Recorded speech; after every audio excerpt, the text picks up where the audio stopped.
Shalom, friends. Welcome to this shiur in Talmud. We're studying Masechet Berachot, tractate blessings. We're using the Koren Talmud Bavli edition by Rabbi Adin Steinsaltz. A very beautiful edition, as you see in front of you. We have the original text. We have the translation and notes, as well as diagrams, illustrations, photographs, halakha, biographies, and various other things to help us find our way around the Gemara. Please follow along with me. And if you see that I might be mistranslating something, or I missed a sentence or a word or two, please just check it out in the notes as we go along, and feel free to keep tuned in exactly to where we are, even if I accidentally miss out on something. I'm Eliyahu Sher from Chesed Ve'emet. My website can be found on www.lovingkindness.co. We're in a very exciting section in the Talmud. We're learning about blessings. We're learning about the Kriyat Shema. We're learning about the Amidah. And we're learning about various things that pertain to things like making interruptions during prayer and all sorts of things like that. And we've moved on to chapter 3. In chapter 3, we're discussing a new Mishnah now, which is discussing the issue of various things that pertain to the Kriyat Shema and the Amidah in relation to the aspect of somebody who dies, and what the obligations are of people in terms of the process. If somebody dies, what is my obligation in terms of reciting the Kriyat Shema, in terms of reciting the Shemona Esrei, the Amidah, the standing prayer, and to what degree am I obligated in these mitzvot, and to what degree am I exempt? In our last lesson, we ended off with this wonderful story here we're on Daf Yud Chet Amud Aleph, that's page 18, side A. We ended off with the story of a dead person who was in a coffin, and he was on a ship. And what was the obligation of those who were taking care of the dead body? As we said before, there's actually a mitzvah to take care and to guard the body of somebody who has died. And now they're on a ship, and while they're on the ship, they have to take care of this body. Now, are they allowed to leave the body, for example, during the time period that they need to pray and say the Kriyat Shema, etc., or are they obligated to remain with the body? And the conclusion of the Gemara at that point in time was there were two different points of view. One opinion said one person should go and say Kriyat Shema and do his davening, etc., while the other person guarded the dead body in the coffin. And the other opinion said that they can both go off and daven, and they can leave the body. That's very interesting, and we need to discuss that more, because after all, we need to take care of the body. We need to have somebody who's a shomer, who is guarding the body at all times. But halachically speaking, were they allowed to leave the body in terms of their prayer? And we said the difference between the different aspects of whether they could or they couldn't depended on whether we were worried about there being mice or rats around. Because if we're worried that there could be these type of creatures running about and could affect the body, so then, of course, we need somebody to be guarding the body. And if we're not worried about it, they could both go off theoretically and do their davening and leave the body while they both daven, and not worry about anything happening to the body. That's theoretically, that's on the basis of ordinary physical factors. That's not on the basis of spiritual factors related to the importance of guarding a body. And as we know always when we study Gemara, is the Gemara doesn't usually give us the final halakha. It discusses an issue, it gives us the introductions, it gives us the stories, it gives us the necessary discussion, and afterwards the halakha is defined as it is written down in the Rambam, in the Rishonim, in the Shulchan Aruch, in the Acharonim, in all of the shilas and tshuvas that come about to the rabbis of each generation, etc., who base themselves on deriving the halakha from these very halachic moments, these Haggadic moments that we read about here in the Gemara itself. We continue now onto the next section. Tanu Rabbanan, our rabbis taught in a brighter hamoilich atzmot mimakom lemakom, a person who is busy transferring, moving about bones from one place to another.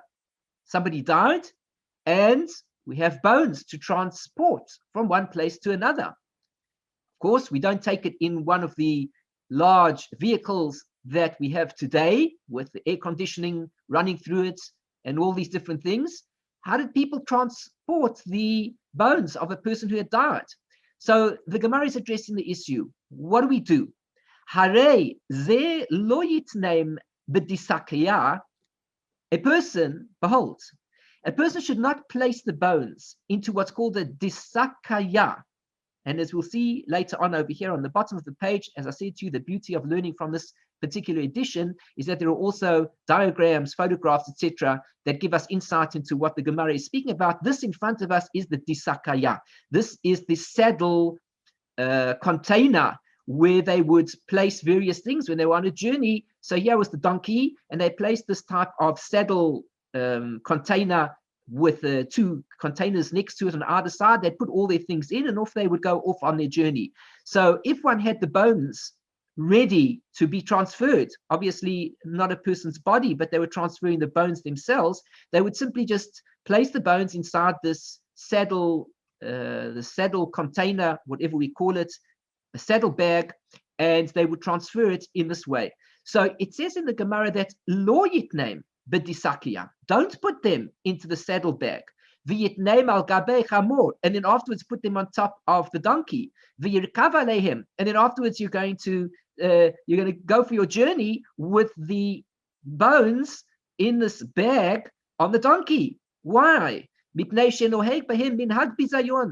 a person is conducting himself in a manner which is disrespectful to the bones. I mean, these are the bones of a person, a human being who once lived.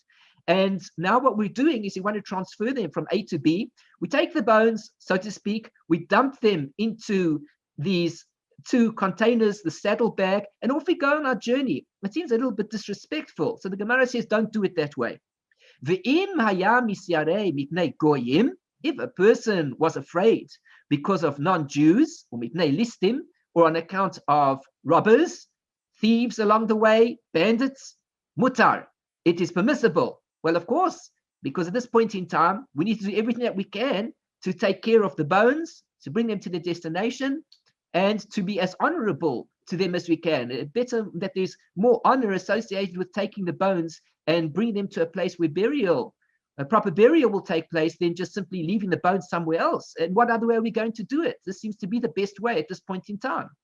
And as they said, in the way that they said, ba'atzamot, in the same way that they spoke about bones, kach amru b'sefer Torah. So they said the same law applies with regards to transporting a Sefer Torah. The Gemara asks a question. Ahaya.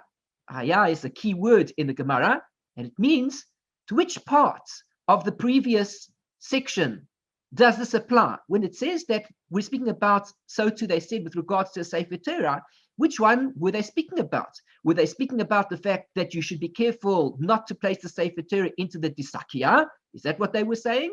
Or were they saying that if you're afraid that maybe there are going to be some goyim or listim along the way, a non-Jewish person who might interact and attack a person, the Jewish person is traveling along the way, and it might be it's a moment of danger. So which one are we referring to? Case A or case B? The Gemara continues.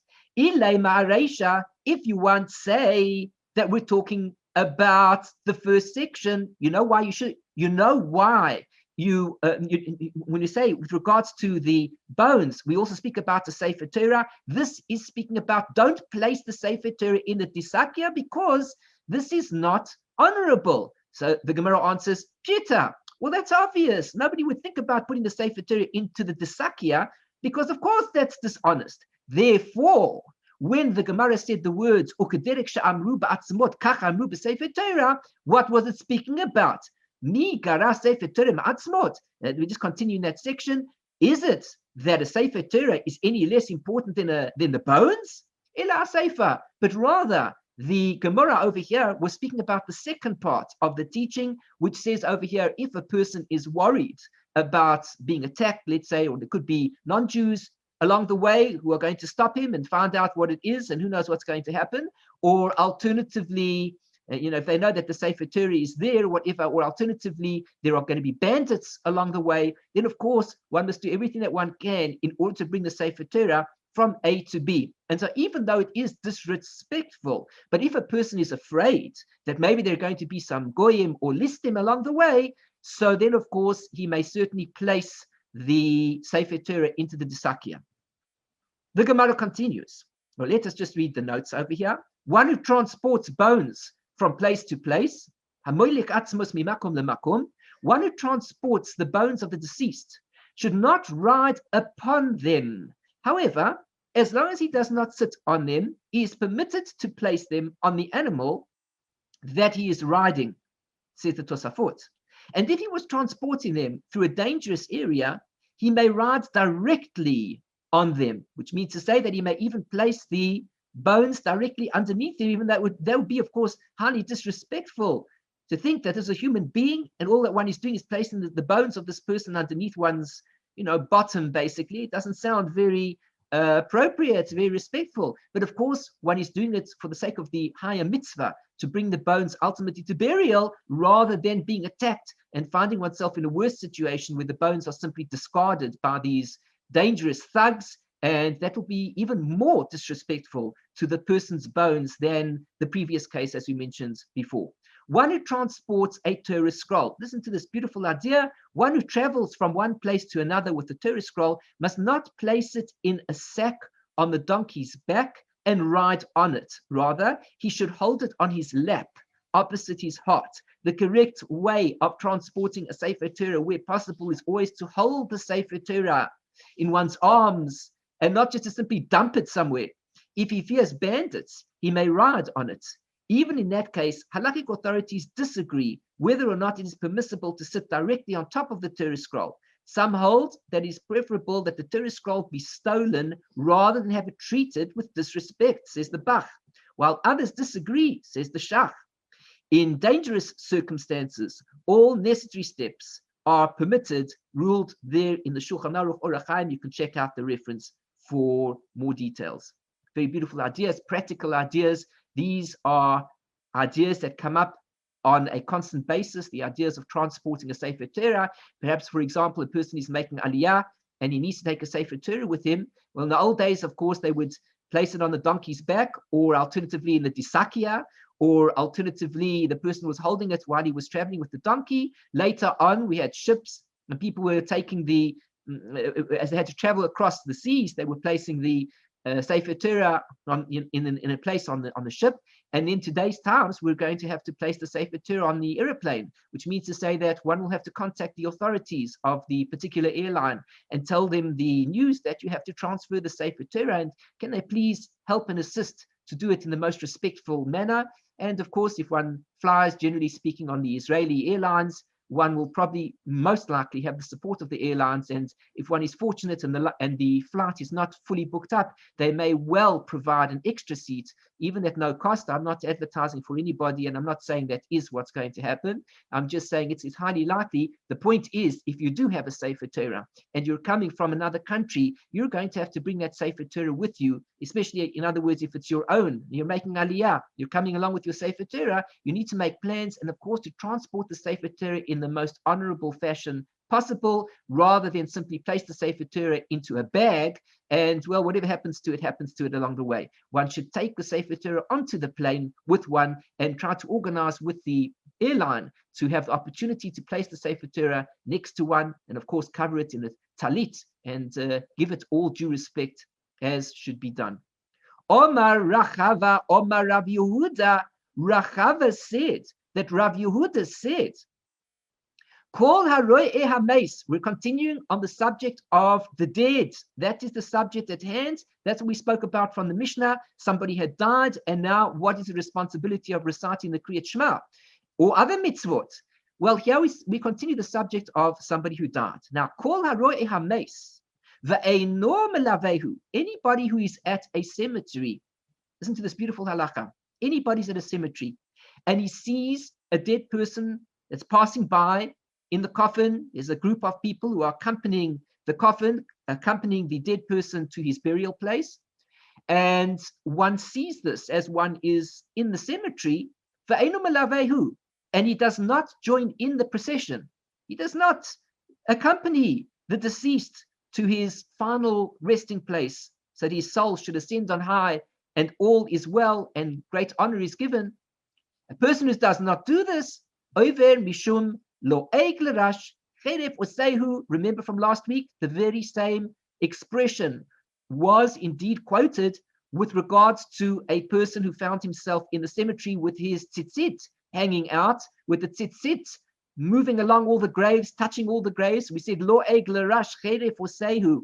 So a person who does this is also, as the words of Mishnah say, somebody who scoffs at the poor. He shames or he blasphemes his maker, which means to say, who is the poor person? The poor person is the one who died. Why is he poor? He's poor in the sense that he can no longer fulfill mitzvot. A person who cannot fulfill mitzvot is the poorest of them all. It's true, a person who doesn't have wealth is also poor. But at the end of the day, a person who he cannot engage in mitzvot to bring himself to a higher level in the next world is the poorest of the poor. He can go through life for 120 years in this world. He can become a millionaire and not perform any mitzvot. He's the poorest of them all, because when he leaves this world, his soul will have attained nothing in this world, and therefore he is for infinity, so to speak. He will then be in this world, the next world, as the absolute poorest of the poor. So the person who does not accompany the deceased to his resting place, he's in the cemetery and they pass by him, it says about him that the one who scoffs at the poor, meaning the deceased, he is poor because he can no longer perform mitzvot. Cheref osehu, he blasphemes his maker. He blasphemes the person, of course, as well. He's scoffing and blaspheming everybody, basically. He's laughing at everybody because there's a great mitzvah over here to accompany the dead person to his final resting place. The Gemara continues, Ve'im hilvahu ma'asecharo, if he does accompany him, he takes part in the procession. Ma'asecharo, what is his reward? Omar Rav Asi, Rav Asi says, Alav HaKasuf Omer, about such an individual, the verse testifies. The verse says, this is the proof that I'm giving of the reward that he's going to get for his great mitzvah. Malve Hashem Chonein Dal, the one who is gracious to the poor, lends to God. It's as if he lends, as if he's making a loan. A person who does some sort of favor to a poor person, of course, this is literal, as well as in the case of the example of the deceased. But of course, a person who literally lends to a poor person is actually, in other words, he's giving favor, honein, he's bestowing some sort of favor to the poor person. He loans to Hashem. He gives a loan to Hashem. Hashem will repay it. A person who is going to do good for a person who is struggling financially, he should know that it's not a case of him just doing an act of kindness for the poor person, but it's as if he gives a loan to God. And God is going to eventually pay back this person for his kindness in that he was granted this loan. We're loaning to God. But in this case, when the person accompanies this person, the deceased, to his final resting place, it is as if he is chonein dal. It is as if he is bestowing a favor upon the poor person, and therefore his reward is his malveh Hashem. It is like he's giving a loan to God. If he's giving a loan to God, he's going to receive rewards for the kindness that he's done at some point in time. He's giving the loan, he will certainly receive it back. Anybody who wants to know, that's the deal. If we lend to God, the deal is God will certainly repay because he has all the money in the world. And if we do the acts of kindness that we're required to do at some point in time, it will return to us. Let's be clear. Once again, I clarify myself again and again when I make statements like that. God does not sign his checks with a statement at the back of the check that says, due to the loan that you gave me for accompanying the deceased to his resting place. And it says on the other side, $10,000. God does not work that way. But will God pay back the loan? Yes, he will pay it back. Just that, unfortunately, we don't know exactly how that happens. It will happen, but we don't understand how it happens and when it happens. Sometimes we can never even see it. Though, at some point in time, the verse says it happens. Umachabto chonein evyon. And the one who bestows or gives gracious to the poor person, both of these are expressions here. Chonein dal, chonein evyon. A dal is a poor person. Even in English, the word dal means somebody who is lacking something. He's dal, D-U-L-L. Dal means he's lacking something. In Hebrew, the word dal means he's a poor person because indeed he's lacking. And of course, evyon Evion is also the poor person, coming from the word ta'ava. Those people who know, you're in Israel, you get yourself a falafel at the falafel store, and when they present it to you, they say, but te'avon, ta'ava, desire. The evion is called an evion from the root of ta'ava, of desire, because he is so poor that he desires everything. There is nothing in the world that he does not desire because he has nothing. And he's so poor, whatever it is he desires. Some people are poor, but they don't desire everything because they've got certain things. But the evion is so poor that he has absolutely nothing. He has to desire everything in life. He has absolutely nothing. So the Torah says, that the one who is gracious to the very, very poor person, God will give him honor. It says here, but he who is gracious to the poor honors him. Sorry, and he honors him. He, the person who is now doing the act of kindness by accompanying this person to his resting place, is honoring God through his act of graciousness towards the poor. Who is the poor person? The one who is being escorted now to his final resting place. Rabbi Chia, let's just see these notes here, one moment. So we said one who transports a Torah scroll, one who sees the deceased and does not escort him, one who sees a funeral procession is obligated to escort the deceased for a distance of at least 4 cubits. That is approximately 6 to 8 feet, approximately 2 meters. That is the amount of space that must accompany the dead person. As less than that, it is not considered that he moved at all. If one fails to escort him, he violates the prohibition derived in the Gemara from the verse, he who mocks the poor. Lo'eg l'rash. It's a very severe commandment, a severe prohibition, and therefore if one is at a cemetery, for example, it could be that one has gone to the cemetery to stand by the grave of a certain relative, and while he is there, he notices that the procession is passing by. He should follow along with the procession, at least for the amount of 4 cubits, 6 to 8 feet, 2 meters, and to show his acknowledgement of his sadness that here once was a Jewish soul in a body and who had lived in this world, and he shows his respects to the deceased. Rabbi Chia Rabbi Yonasan, Havu Shokli v'Azli v'Beis HaKavarot. The Gemara now goes into a most exciting section, and hope you'll stay tuned over here because there are some very beautiful, powerful stories going on. So Rabbi Chia Rabbi Yonasan, Havu Shokli v'Azli. Rabbi Chia and Rabbi Yonasan, they were going about the Beis HaKavarot, in the cemetery, in the house of graves, in the cemetery. They were busy walking about. Hava kashadiyat chelta de Rabbi Yonasan. It turned out that the tzitzit fringes of Rabbi Yonasan, he were thrown out. He dropped them. He let them loose. Whatever happened, they fell out. Omale Rabbi Chia. Rabbi Chia said to him, Dalye, lift it up. Meaning, be careful. We're not supposed to have tzitzit hanging out all together in the cemetery, as we know. That's the halacha lemasa. That's the practical halacha. We don't let the tzitzit hang out when we go to a cemetery. Kedei shelo yomru, in order that they won't say, who won't say? The dead. Lemachar, tomorrow, ba'in etzleinu. They'll be coming to join us. V'akshav, and now, mecharfin otanu. They're mocking us. They're shaming us. Meaning to say, the dead are acknowledging what's going on. When we walk through the cemetery, we pass through the graves, and the tzitzit are hanging out, and the tzitzit are beginning to touch the tombstones, etc. This is an embarrassment and an insult towards the dead who lie there, because they may not engage in mitzvahs any longer. They cannot. Therefore, it is the highest insult possible. It is like, for example, taking a person who has been starving for days or weeks on end. He's had barely anything to eat. He has nothing to eat.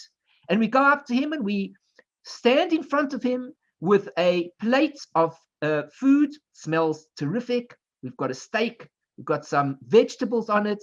Whatever it is. After the meal, we have some parav ice cream, a nice good amount. Oh, what a fantastic meal. Meanwhile, this fellow in front of us, he has nothing. What a terrible insult it is to behave in such a shameful manner, as if to say to the other fellow, you have nothing. This is not the correct behavior. If for whatever reason a person needs to eat and he doesn't have anything else for the other person, for whatever reason it is, doesn't mean to say he has to rub it in the person's face. When we go to the cemetery and we let the tzitzit hang out, it is loeg l'rash. It is making a mockery of the poor, of the dead people who are there, who are unable to fulfill the mitzvot, and we are laughing, so to speak, at them. You see me, I'm fulfilling the mitzvot, but you cannot do this. So the story is taking place between Rabbi Chia and Rabbi Yonasan, and Rabbi Yonasan's techelta, literally the techelet, one of the strings of the tzitzit, the blue string, is hanging out. He says to him, lift it up, put it away into your pants, hide it away over there, in order that they don't say, meaning the dead will say about us, tomorrow they're going to come to us. And now they want to shame us. How embarrassing. Omalei. So Rabbi Yonasan answers back to Rabbi Chia, and he says to him, do they know all of this? Very interesting point you say over here. You say that they're watching us, they're aware of what we're doing, and you're telling me that they're talking amongst themselves, and they're saying they're so worried about this whole. I mean, where are the dead? They're in heaven. What are you talking about? I'm walking to the cemetery. I'm walking past the graves. My tzitzit hang out. Big deal. Are you telling me that the dead people are aware of this? And they're talking amongst themselves about this whole story. They're bothered by it. V'haksiv. And isn't it written? Question. Ksiv. And isn't it written? V'hameisim. And the dead. Einam yodim me'uma. They know of nothing. This is the verse in the book of as we see over here, the book of Ecclesiastes, the book of Kohelet, written by the wisest of all men, by the wisest of all men, Shlomo HaMelech. And Shlomo HaMelech says, "Hamesim einam yodim me'uma," that the dead know nothing at all. And therefore, if Shlomo HaMelech, the wisest of all men, says that the dead know nothing when they die, how do they know anything about what's happening here? That you're walking to the cemetery and the tzitzit are hanging down, touching their graves, and now they're upset about it. Omalei, so he says to him, Oy vey, he said to him, he's answering back, Rabbi Chia, saying back to Rabbi Yonasan, Im Karisa, if you read it, lo shanita, you didn't read it a second time. Im shanita, if you read it a second time, lo shilashta, you didn't read it a third time. Im shilashta, if you read it 3 times, lo perishu lecha, you didn't get the understanding. They didn't explain it to you. Ki achayim yoidim sheyamusu, the living know that they shall die. What does it mean that the living know that they shall die? Eilu tzadikim, that again is another part of the same part of the book of Kohelet there, where it says, for the living know that they will die, and the dead know nothing, and have no more reward, for their memory has been forgotten. Elu tzadikim, these are the tzadikim, shebemitasan, that in their death, when they die, nikru'u chayim, they are called living. When it says over there, ki achayim yoidim, that the living know, it's actually referring to the dead. Which dead? The tzaddikim, of course. The tzaddikim that even when they die are called living. Shneimar, as the pasuk says, O Benayahu ben Yehoyada ben Ish Chai Rav Pa'alim Mikamtzel hu hikayet Shnei Ariel Moav v'hu yarad v'hikayes ha'ari b'toch habor b'yom ha'shalek. The verse over there says, O Benayahu, the son of Yehoyada, the son of the living man, who was great in actions, in deeds. He was a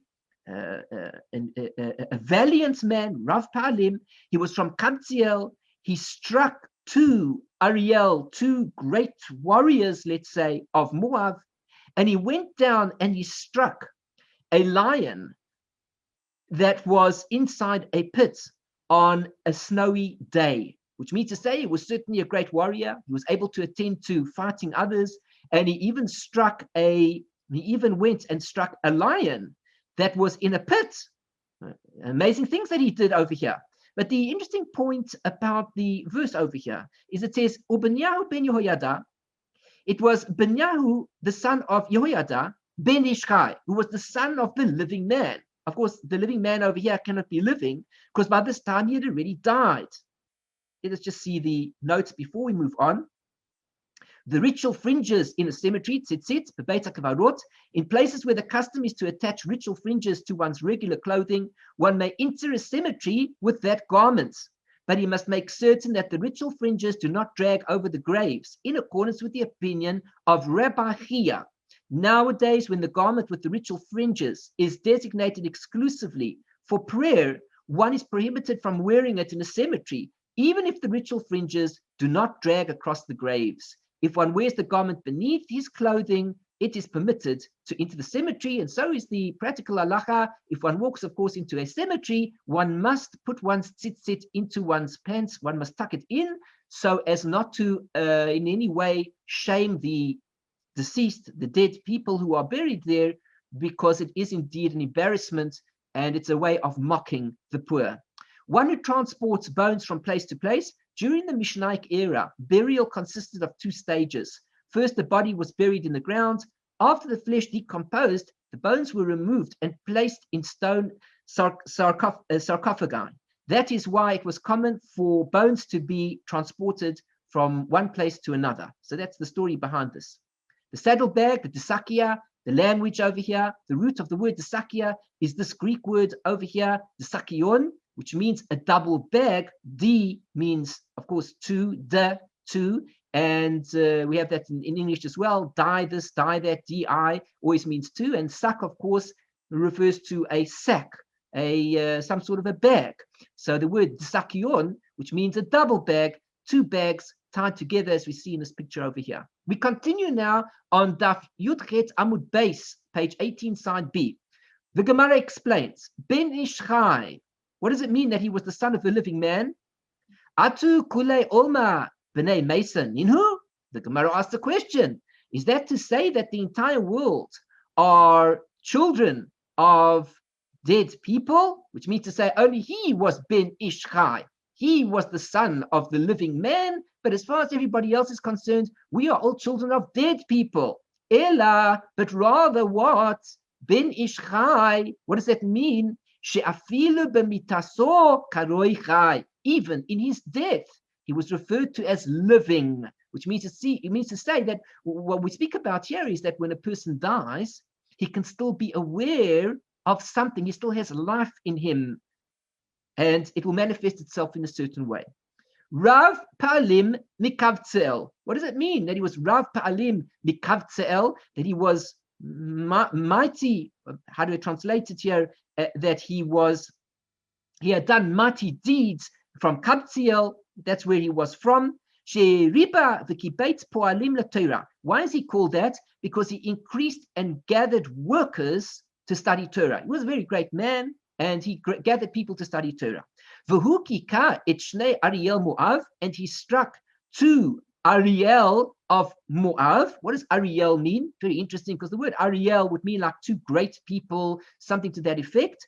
It means that there wasn't anybody like him. Lo b'mikdash rishon velo b'mikdash sheni. He didn't leave anybody behind him, neither in the first Beis HaMikdash nor in the second Beis HaMikdash. And as we know that the word Ariel over here, as we see in the note, that the temple is called Ariel, and the two Ariels refer to the two temples. There was nobody as great as this great man, Ben Ishchai. As we know, there was a man that lived not so long ago, died in 1909, if I'm not mistaken, known as Rabbi Yosef Chaim ben Eliyahu of Baghdad, Yosef Chaim, the Ben Ishchai.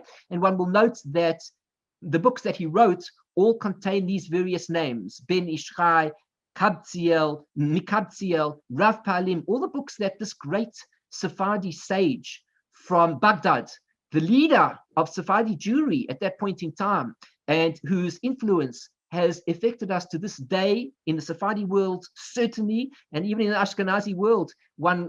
Anybody who's interested in mysticism turns to the Ben Ishchai's teachings, because he was a great man, both in halacha and mysticism, an exceptionally great scholar on all accounts. And why is it apparently, just as a side point, that he had called all of these things in the name of the Ben Ish Chai? Why did he use all of these names? Well, the story goes that he had one day found himself at a certain place where there was a grave, and he realized that where he was, he had made a connection. There was a soul connection that was occurring to him, and he realized that this was indeed the grave of this man known as Ben Ish Chai, Rav Pa'alim Mikabtziel. And once he realized that his connection was with this particular soul, and he was getting his power to understand Torah and to elevate himself and to make all these teachings from the soul, he was directly connected, perhaps a direct reincarnation, or perhaps very highly connected to him, whatever it was. And therefore he called all the names of his books by this name: Ben Ish Chai, Rav Pa'alim, Mikabtziel. Those are all the names of the books that he wrote, and of course many, many, many others. He was a great Torah sage in every respect, leader of world Jewry in the Sephardi world, no question about it, and also in the Ashkenazi world. He was, even to the Ashkenazi Jews, a great, great man. So in any case, the point of the matter was that Ben Ish Chai is referring to the idea of the son of the living man, but actually the story is that a person, meaning even though he had died, he still was considered to be living, because the tzaddik, even when he dies, is considered to be living. But of course, we know the opposite with regards to the Rishaim, as we'll see, that the Rishaim, even when they're living, are considered to be dead. Yeah, and even when if they're dead, then of course they're dead. But the living when they live is life. But the living with the tzaddikim, who are the great righteous people, when they're alive, of course they're alive. But when they die, they're still living. They continue to live. Everything about them continues in this world and the next world, of course. Let us see more. And he descended and he struck a lion inside a pit, b'yom hashaleg, on a snowy day. What does that mean? There are those that say, you know what this means? That he broke blocks of hail, ice, and he descended to immerse himself, which means he was such a great individual. We know there's a great mitzvah. When a person is in a state of impurity, he goes to the mikvah. Many people have the custom to go to mikvah in the Hasidic world at least once a week on Erev Shabbos. Those who are more particular go every single day. And all being well, when this virus is over, that everybody should have the opportunity to go every single day. Perhaps there are people who might say not to go at this point in time for fear of the virus. There might be such a thing. But in generally speaking, we have the custom, a person who's working on himself should indeed immerse in the mikveh every single day. So to such a degree, in the old days especially, where they didn't have heated mikvaot, this is something relatively new, a heated mikvah. We immerse in this water which has been heated up, and it's what a wonderful pleasure. Everybody can go and enjoy it. But in the old days, people would immerse in natural bodies of water which were usually freezing. Anybody has the chance of visiting the mikvah of the Arizal in Tzfat well know this is a natural stream and the water is absolutely freezing. Well, those people who, of course, value this mitzvah and who want to immerse there will go there as often as they can as well, in spite of the fact that the water is so cold that one feels this chill. You just want to get out as soon as you get in. Well, the thing is that the Ben Ish Chai, what does it say about him? This person that we're speaking about over here, is that he would, on a winter's day, it was so cold and it was ice, he would break the ice and he would immerse in the mikvah, even though it was absolutely freezing. There are those that say that he studied the sifra of the school of Rav on a winter day, which means to say the winter day is a very short day, and the sifra of Dvei Rav is not an easy text to go through in a short period of time. But he managed to do it because he was a great Torah scholar. The Gemara continues. V'hameisim einam yodim uma. The dead know nothing at all. Eilu rishaim.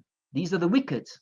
Shebechayehem kruim meisim. That even in their lifetimes they are called dead. A person who is not righteous in life is better off being considered dead, because he's not accomplishing anything in this world. It seems like this world is all about fun and games. Fun and games, partying, music, good food and wine and meat. Have a great time. Well, that's what the world that's what the world think that life is all about. But this is really the approach in general of people who don't value what the purpose of life is, which is to engage in serving Hashem, which is to engage in the aspect of improving the world, of assisting those who don't have, making the world a happy place for everybody to be able to live in. These are some of the qualities that we need to engage in to consider what the world really is about. It is not just a place of fun and games for ourselves. So when we engage in the world in a manner of fun and games, that's all it's about. Well, we're probably going to be going into this category of where are we going in life? So it says,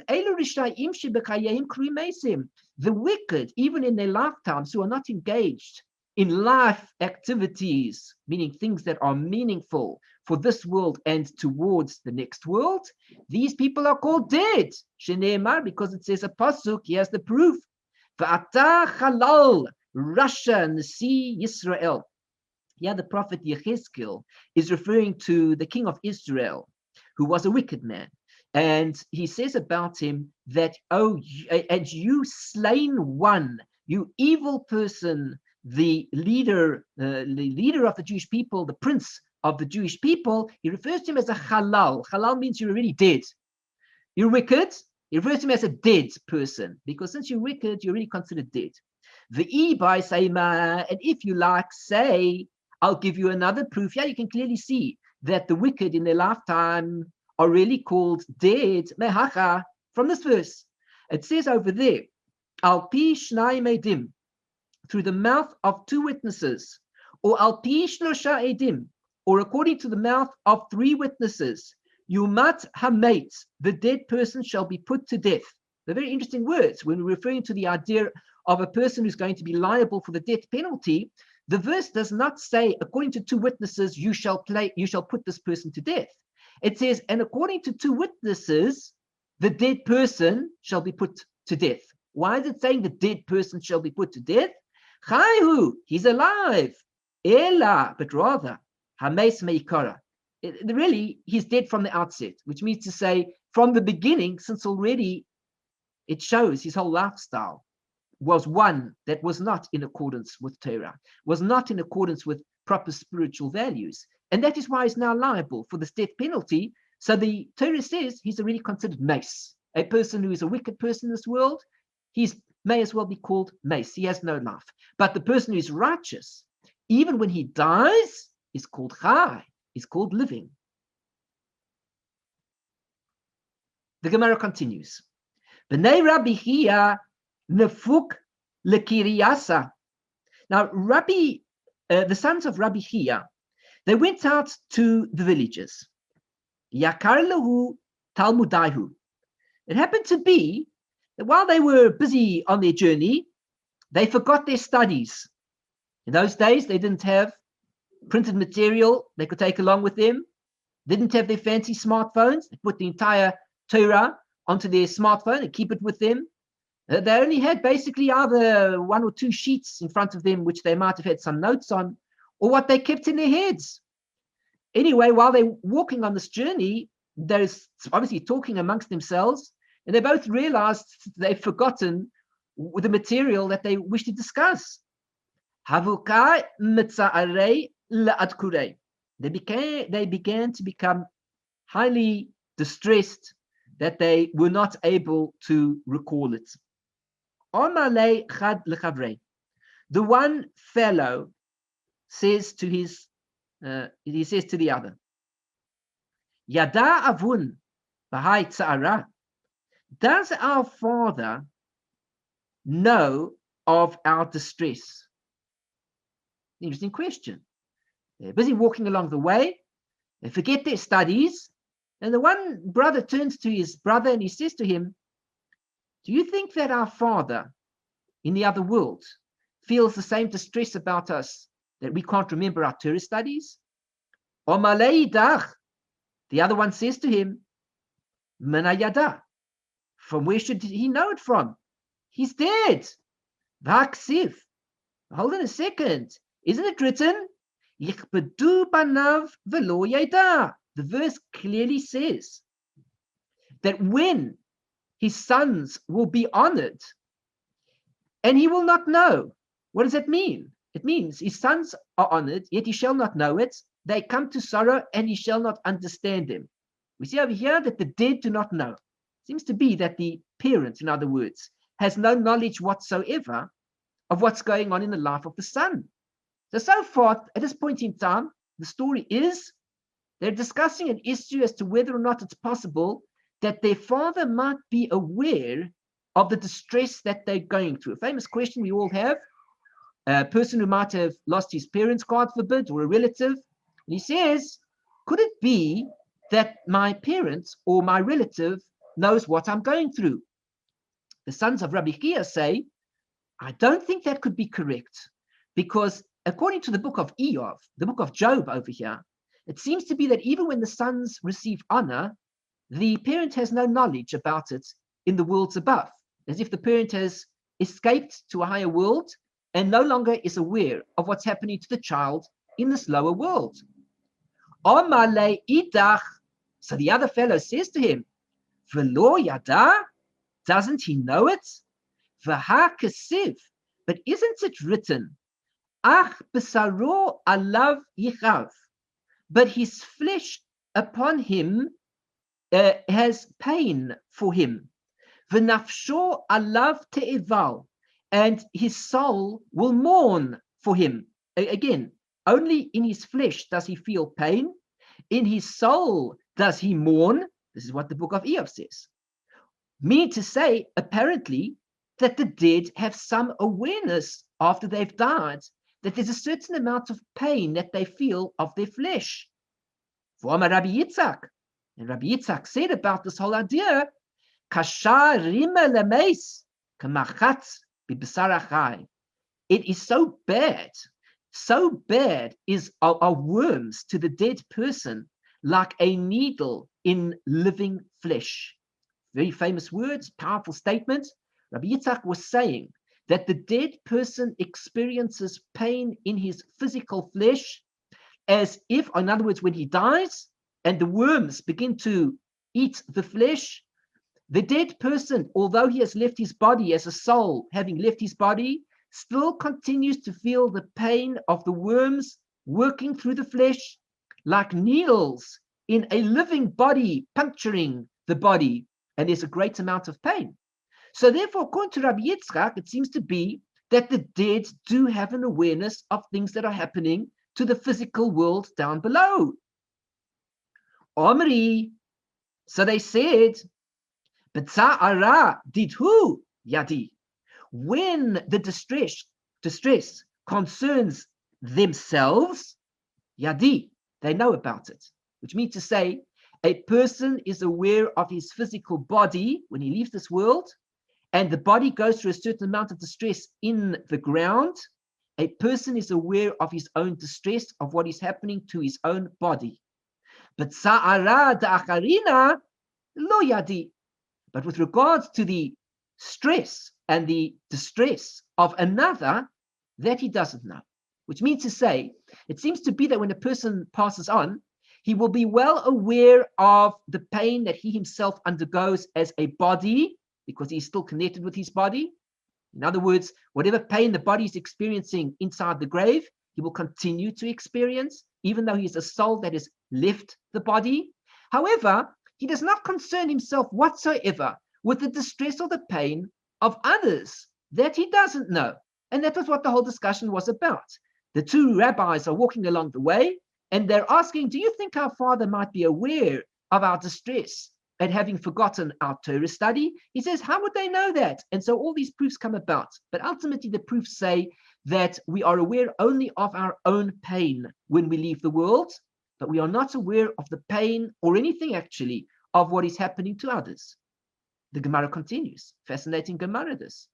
The law, and not so, which means to say, hold on a second, couldn't it be true that when the soul leaves this world, it is still aware of things that happen to things in this world, to people in this world? We don't stop our lives when our souls leave our bodies. Vahatanya, isn't it taught in a brighter? What does it say? Maise, a story was told. Here's a piece of agadata, a piece of the folklore, inverted commas, but very deep secrets of Torah, the agadata in the Talmud.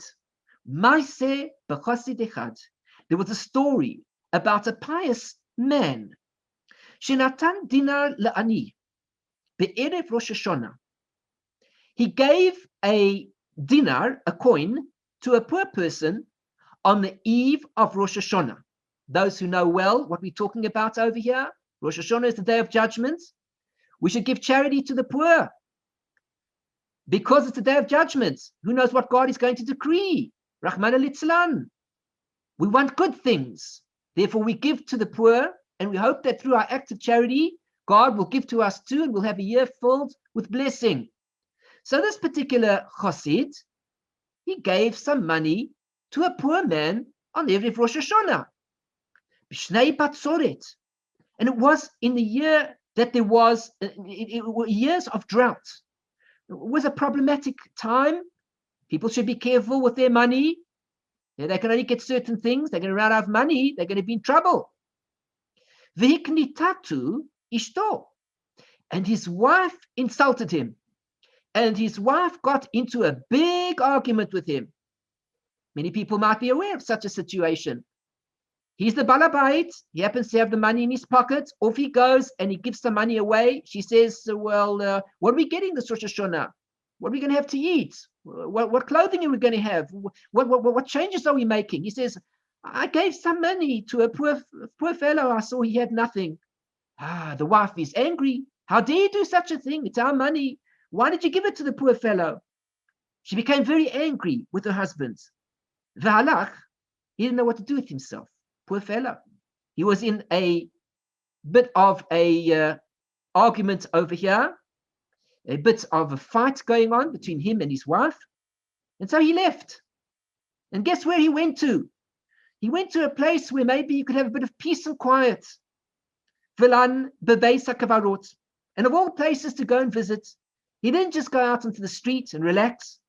He went to sleep in a cemetery, away from the noise, away from the fighting, away from the arguments. He could find no better place than a place filled with absolute silence and quiet and peace. It was a cemetery. He went off and he slept in the cemetery. The Shama, and he heard over there, Shtei ruchot shemesaprot zo lezo. And he found, and he listened over there, and he heard that there were two spirits that were speaking to each other. As an aside, I just point out over here, this expression here, ruchot misaprot, spirits that are speaking. There was a great Kabbalist who lived not so long ago. I think he died in the early 1950s, I think about 1955, if I'm not mistaken, by the name of Rabbi Yehuda Pataya. Was an outstanding Sephardi Kabbalist, and one of his most outstanding works, other than his great commentary that he did on the Eitz Chaim, on the prime work of Kabbalah written by the Arizal, written by Rebbe Chaim Vital, as taught to him by the Arizal. And he wrote a commentary known as the Beis Lechem Yehuda. He also wrote another famous work, which is called the Ruchot Shemesaprot. Ruchot Mesaprot, speaking spirits, in which he details in great detail a commentary on the whole Torah in a Kabbalistic manner, related to the secrets of the spirits of the other world. That book is in fact available in English translation. For those people who are interested, you can purchase it easily. It's easily available, a fascinating book, and it details this type of idea. It's called Ruchot Mesaprot, the speaking spirits. So this fellow was in the cemetery, and while he's sleeping, he overhears two spirits that are talking. Now, anybody who goes to a cemetery is a dangerous thing to do. I don't suggest anybody does it, even if you're in an argument with your wife. Don't go off running into the cemetery and sleep over and see what's going on over there, because all sorts of things may happen in the middle of the night. So off he goes he's sleeping, he hears these spirits, they're speaking to each other. Zol azol. Omra chada lechaverta. The one says to a friend, Chaverti, my friend, boy, come, v'nashut ba'olam, and let us go and fly in the world. And let us listen to what is happening behind the curtain. What does it mean, the curtain? Those people who know a little bit about Jewish mysticism know the idea that there is a concept, that there is a type of a curtain, there's a type of a barrier that separates the spiritual happenings of life to the physical happenings of life. And if one can get through the spiritual curtain that exists, one would be permitted to hear all the activities of all the announcements that are happening and will happen in the physical world as they are spoken about in the spiritual worlds above.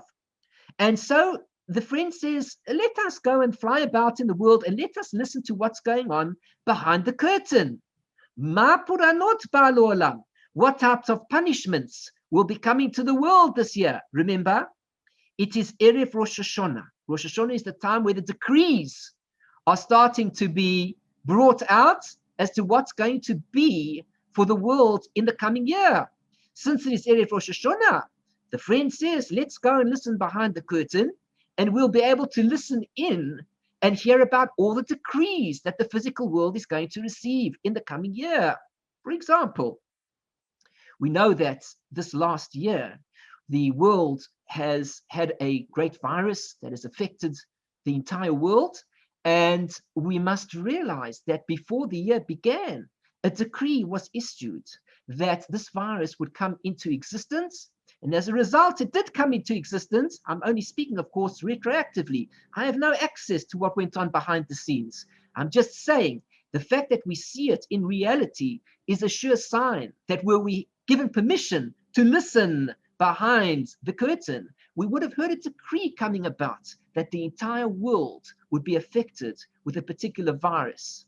So here we see over here, he's listening in and he hears the two spirits speaking, and the one says to the other, let's listen up and hear what's going to be the next year.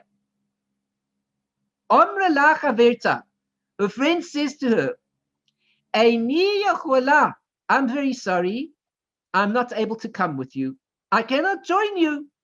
Sha'ani kavura b'machatzelet shel kanim, because I am buried here with a mat of reeds.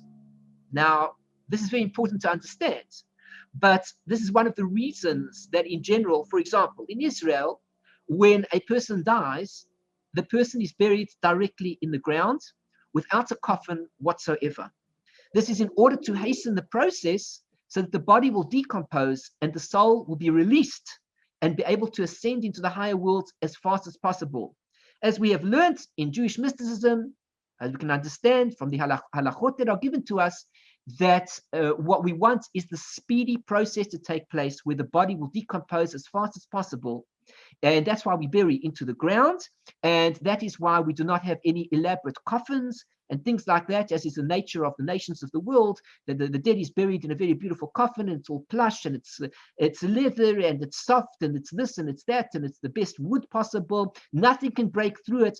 Well, in the Jewish world, the objective of the burial is ultimately that the body should be decomposed and the soul should fly out free into the upper world. So long as the body still exists, the soul still has an attachment and continues to be brought down into the body, as we said before, cleaving to it and being aware of the pain that the body is going through. So says the Gemara.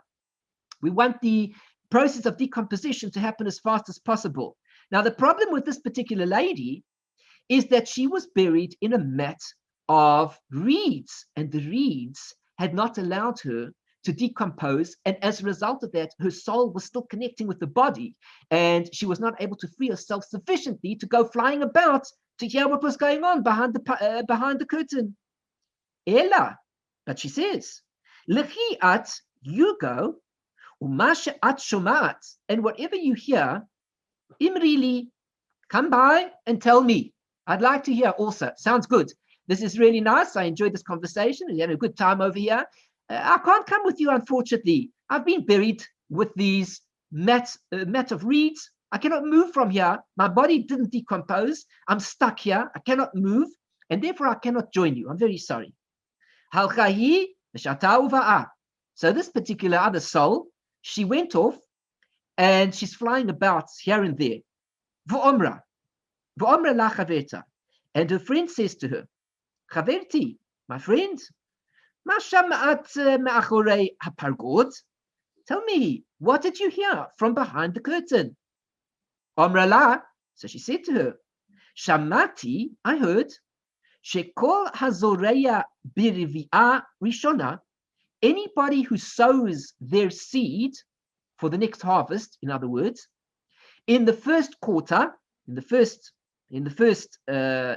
other words, in the first rainy season, rivia, so in the first rainy season, barat malke oto, there's going to be a big hailstorm, and it is going to strike the harvest, and you can forget gaining anything from the harvest.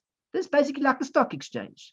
What's going on over here is that this particular spirit heard a rumor that in the first season that comes about, as the season breaks through, the stock market is going to crash. Those people who buy at the beginning of this process, they're going to lose all their money, she says. Halaku, what did he do? He went off, because he's listening to the conversation. Don't forget, he's the one listening. He left his wife. There was a big argument going on, an altercation. He doesn't want any fighting with anybody. He went off to the cemetery. It's much more relaxing. And he listens carefully to the spirits talking. It was good news. He heard what's going to be in the next year. Anybody wants to know, it's a good thing to try out. Go to the cemetery and listen up what people are saying over there, and be prepared for the stock market to go up or down, and you'll know exactly what's going to happen. So this fellow, he went off, v'zara b'rivia shniya, and he decides that he's going to do his planting in the second rainy season. Guess what happens? Shall kol ha'olam kulo, for the whole world, laka. The whole world was struck. They were stricken with the hail that destroyed it. The stock markets crashed. And guess what? All the people who invested their money at that part in the beginning, with all sorts of good news, it's a new year, it's time to invest in the stock market, now's the time to do it. But they didn't hear what the spirits were saying behind, what they heard behind the curtain. Shelo lo laka. But when it came to his crop, it was not stricken at all. Meaning he bought later into the stock market, he did much better, and he won of everybody else's loss. He listened well to what the spirits had told him, and he was successful. Let us read the notes before we end off the shiur, and then we'll continue next week this exciting story. So the notes say the gnawing maggots are excruciating to the dead, like a needle that punctures into a living body. It is not that the body of the deceased feels the pain. Rather, his soul regrets the decomposition of his body, which serves as its sanctuary. That is the pain that a person experiences when he dies, that he sees that the body is undergoing this process, and it is not necessarily that he's feeling the physical pain of the body, but there's a psychological attachment to the casing in which he was encased, and he feels that type of a pain. He's now losing out on the body. It's a very fascinating Gemara, this. We need to see it in more detail. We need to discuss it in more detail. Perhaps the next time we have an opportunity at the beginning, we can discuss more of how this relates to us in a practical sense. There was an incident involving a pious man, and he went and he slept in the cemetery. Nearly all of the commentaries interpret this incident and those that follow as dreamlike visions of unique individuals. Some even explained that his sleeping in the cemetery itself was symbolic. In the wake of the quarrel with his wife, he was forced to descend from his lofty spiritual level to occupy himself with worldly matters and concerns for his livelihood. And that's basically what it means. He went to the cemetery. It means he had to lower himself to lower levels in order to get back to normal reality. Well, it doesn't make a difference which way you look at it. We are entitled also to see the story on the straightforward pshat level as you see it in the Gemara itself. In the matter of reeds, since the soul of the deceased maintains a connection with the body for as long as the body is intact, and since the body of the girl buried in a mat of reeds was protected from decomposition for an extended period, her soul remained connected to her body. Now, the language over here, curtain, is a pargod. The pargod, in one sense, refers to a type of screen. The word most likely comes from this Greek word or the Latin paragauda, a garment with a purple border, which is derived from the Persian paragand, if I pronounce it correctly, I hope so. Background, a mat of reeds. Mats are made from a variety of materials, the choicest being manufactured from the soft inner portion of the reed, and the coarser, cheaper mats being manufactured from entire reeds tied together. Such mats were generally used as partitions or to cover roofs. There were also several different types of shrouds, and earlier generations were quite strict about burying the deceased in expensive fabrics, at times even beyond the means of the bereaved. Later, at the behest of Rabban Shimon ben Gamliel, well known is this teaching, they would also bury them in less expensive fabrics. Only the poorest of families, however, would be reduced to burying the deceased in cheap mats made from reeds, which is why the girl's mother was ashamed when this information was made public, as we're going to see in the next shiur. It was surely a sign that she had been buried in cheap things. In fact, from this teaching over here of Shimon ben Gamliel, today is the custom, of course, that when a dead person is buried, everybody as a Jew is buried in ordinary, what we call shrouds, and one can purchase a book and see exactly what that looks like. For people who don't know, there are various sites on the internet that show the type of materials that a person is buried in. One can choose to make them oneself and prepare them and put them aside for the time that one dies, or alternatively, the Chevra Kadisha, of course, will have and will put those shrouds on a person at the time he dies, and everybody is buried in the same way. A Jew is not buried in a smart suit with a tie and a hat on, and everything is just absolutely perfect, and so on and so forth. The Jew is buried in shrouds, and he therefore decomposes very quickly. And we also want it to be that all Jews should be buried in the same way, and there should be no excessive wealth that is spent at the time of burial, as if to say that even in death, even then we're making distinctions, the one person being more wealthy than the other, and so on and so forth. Jews are all buried in the same way. As I say, in the land of Israel, there isn't even a coffin. And in terms of the rest of the world, the custom is a very simple coffin of very simple wood, which of course will decompose very quickly and allow the body to decompose quickly in order to affect all of these things necessary, as we're discussing in the Gemara. So at this point in time, the spirits have spoken, the story has been told, and the man became very wealthy because he listens to those spirits. In our next lesson, we're going to find out part 2 of the story, and we're going to find out some other fascinating stories that take place with regards to the dead being aware or unaware, whatever we want to talk about. Are they aware and are they not aware of what is happening in this world? So thanks very much for joining me. I'm Eliyahu Sher from Chesed Ve'emet. My site's www.lovingkindness.co. If you've enjoyed this shiur, please like my video by clicking on the thumbs up button underneath the YouTube video, of course, and I really appreciate that. You're helping me out. Please spread the video, share it with family and friends. I need to get out there and share these teachings with as many people as I can, and let people know, of course, what we're doing. So you can be a part of that by sharing this video with others and helping me to progress with my channel and in all the efforts that we're trying to do in Chesed Ve'emet, at Chesed Ve'emet. Likewise, if you have enjoyed this shiur, if you're not subscribed to my channel, please do subscribe and click on the bell button to be notified of future shiurim. If you have something to say, a comment, something worthwhile, something to discuss, feel free to make a comment below. And if you'd like to be in touch with me about any subject at all related to Torah, life, growth, those are the subjects that I'm dealing with over here. I enjoy speaking about it, and I'd be more than happy to be in touch with you about all of these subjects. They're so important in life. Let us learn together and grow together. And if we make mistakes, we'll make mistakes together, and we'll learn from each other and grow further from all of that.